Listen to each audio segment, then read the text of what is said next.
আমরা চূড়ান্ত প্রস্তুতির পর্বে রয়েছি। সকালে আমি অনুরোধ করবো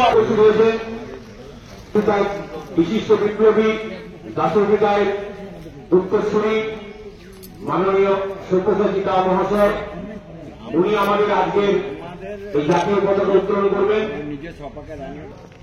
বন্দে মাতরম, বন্দে মাতরম, বন্দে মাতরম, বন্দে মাতরম, স্বাধীন ভারত কি জয়, বন্দে মাতরম, বন্দে মাতরম, বন্দে মাতরম, বন্দে মাতরম, বন্দে মাতরম।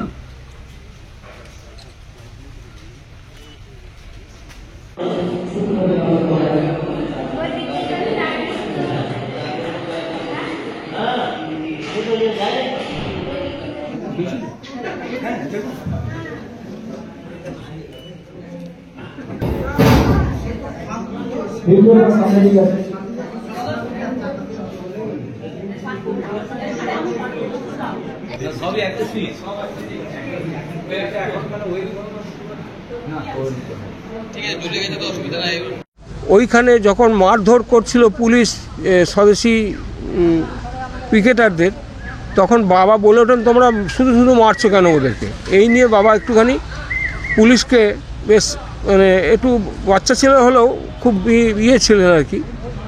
তো দু চারবার বলাতে পুলিশ বাবাকেও কয়েক লাঠির বাড়ি দিয়ে ওদের ভ্যানেতে তুলে দেয় ওই বিপ্লবীদের সঙ্গেই।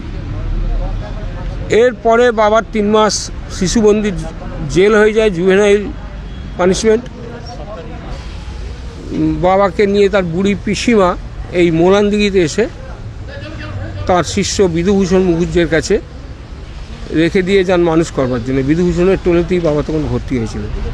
এরপর ঘটনার প্রেক্ষিতে পুলিশ জানতে পারে এখানেও বিপ্লবীদের কাজকর্ম বাবা গড়ে তোলেন গোপনে গোপনে। ওই বয়সেই বিপ্লবীরা এসে এখানে পুলিশ এসে এখানে বিপ্লবীদের ধরপাকড় শুরু করে। বাবা এখান থেকে অন্তর্ধান করেন, সোজা চলে যান কলকাতায় গিয়ে অনুশীলন সমিতিতে যোগ দেন। সেখানেই তার আবার বৈপ্লবিক জীবন আবার গড়ে ওঠে।